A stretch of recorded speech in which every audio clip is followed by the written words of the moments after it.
Good evening. Welcome to the next reading from the book Ghosts of Christmas Past.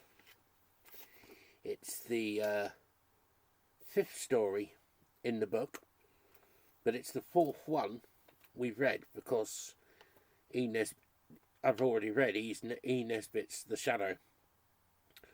Tonight, it's Muriel Sparks, the Leaf Sweeper, and I shall just recall what they say about the Leaf Sweeper in here.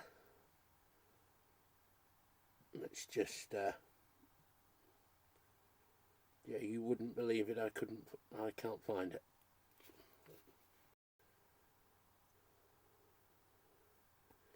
You wouldn't believe it. The Leaf Sweeper.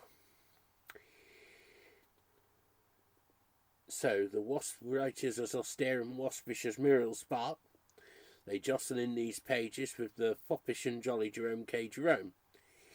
Her bewilderingly calm ghost story, The Leaf Sweeper.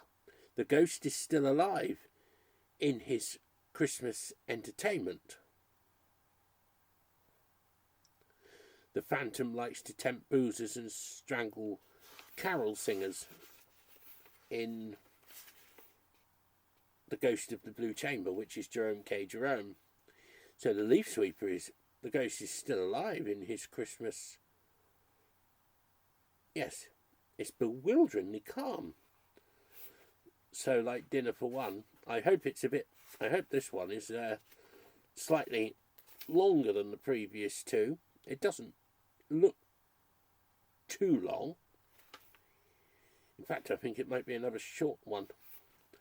But never mind, let's see how this goes. I'm at the Shadow.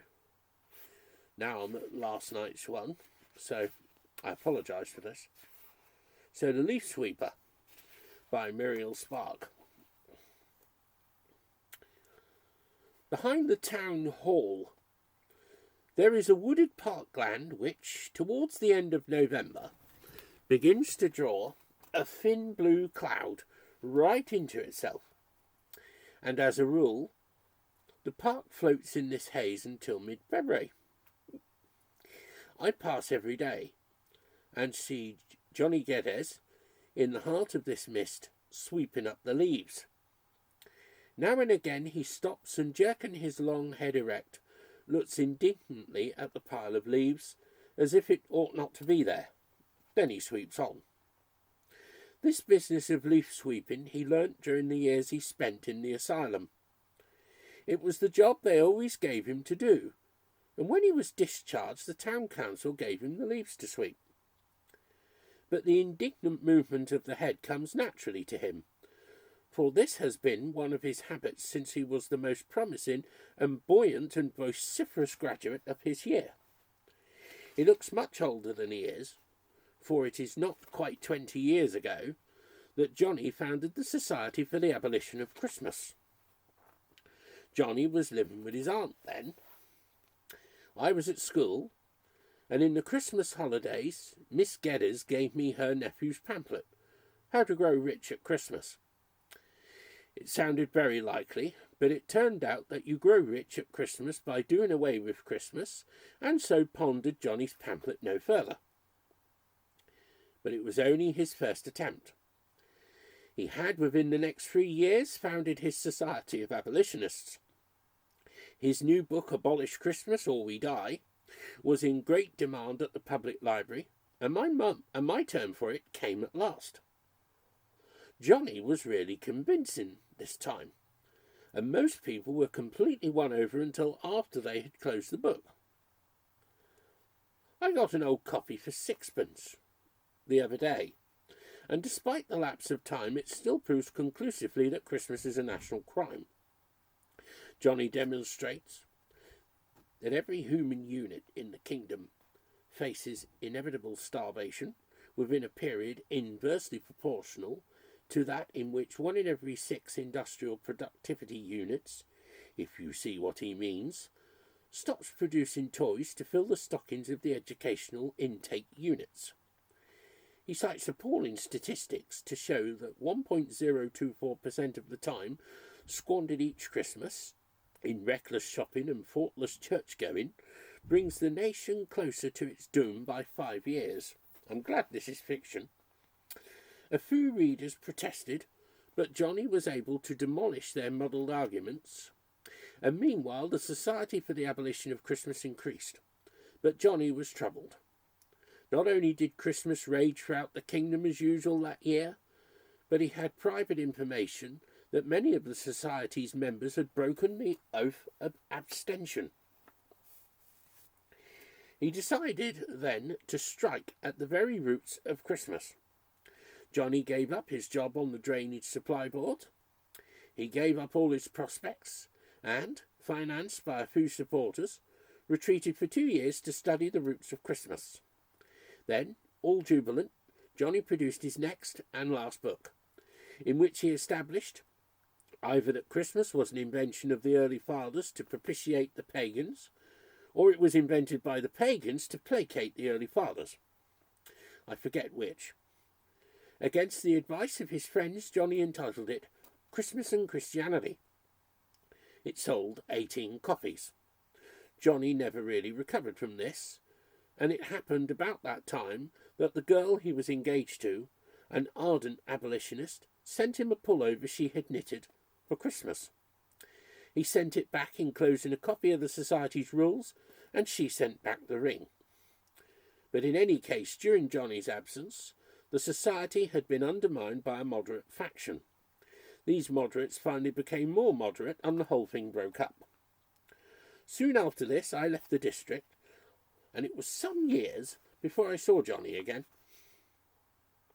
One Sunday afternoon in summer, I was idling among the crowds who were gathered to hear the speakers at Hyde Park.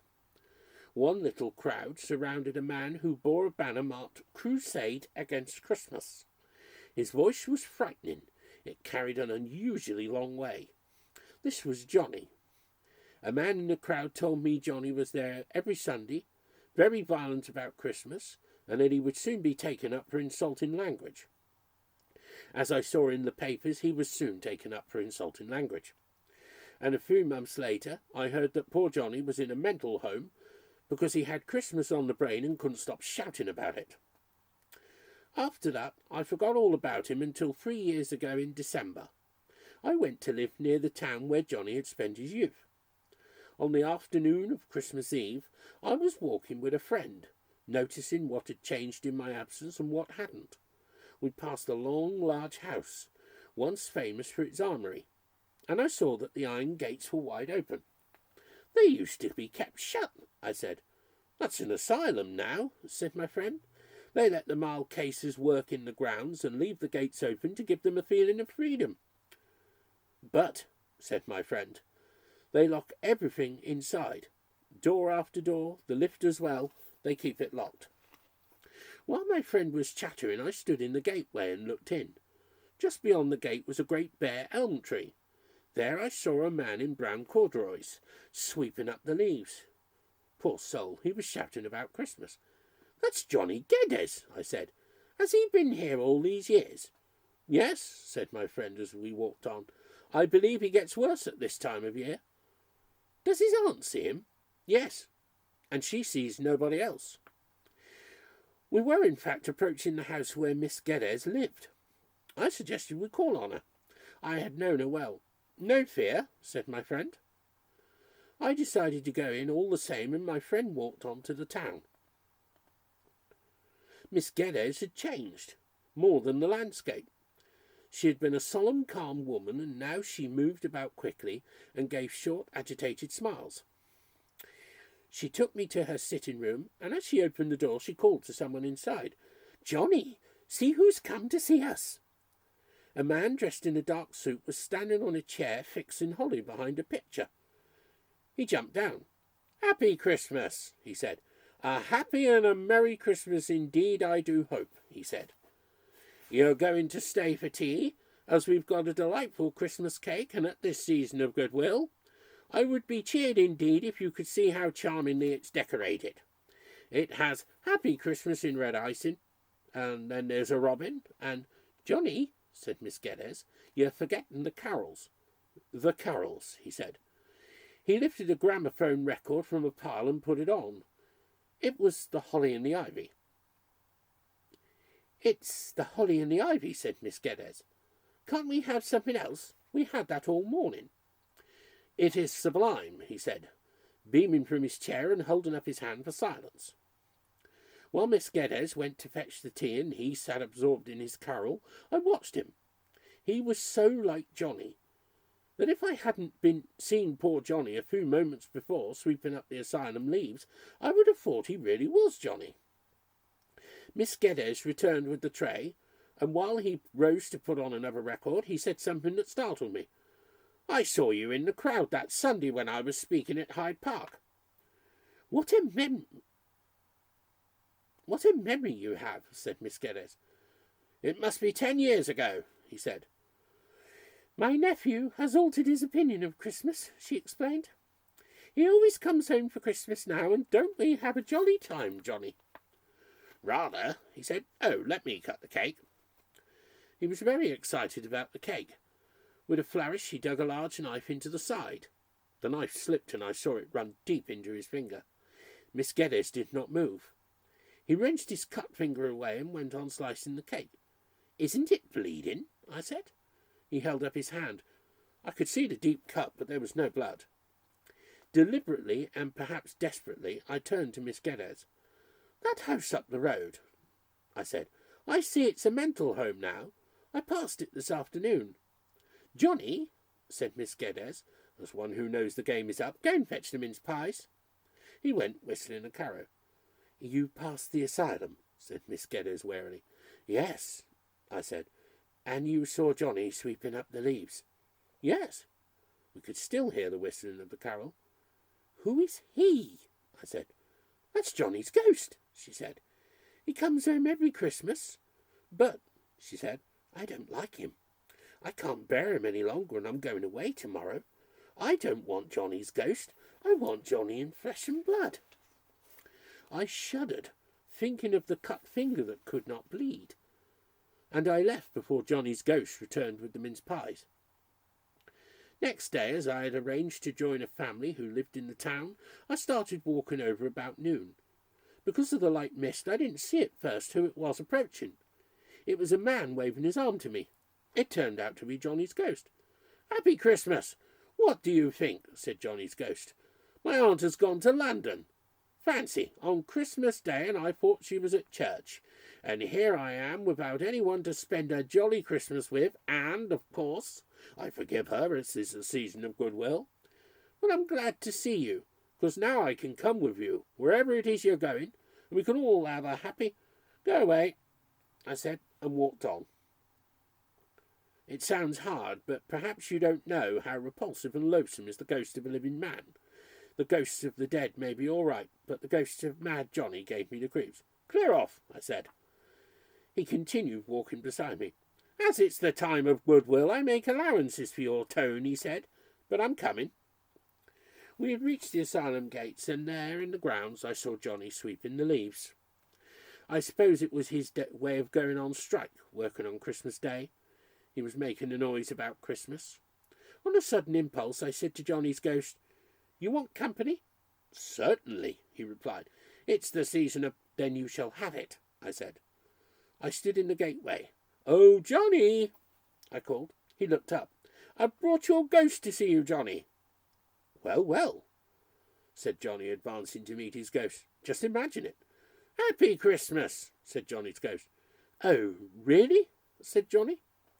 I left them to it, and when I looked back, wondering if they would come to blows, I saw that Johnny's ghost was sweeping the leaves as well. They seemed to be arguing at the same time, but it was still misty, and really I can't say whether, when I looked a second time, there were 2 men or 1 man sweeping the leaves. Johnny began to improve in the new year. At least he stopped shouting about Christmas, and then he never mentioned it at all. In a few months, when he had almost stopped saying anything, they discharged him. The town council gave him the leaves of the park to sweep. He seldom speaks and recognises nobody. I see him every day at the late end of the year, working within the mist. Sometimes, if there is a sudden gust, he jerks his head up to watch a few leaves fallen behind him, as if amazed that they are undeniably there, although by rights the falling of leaves should be stopped.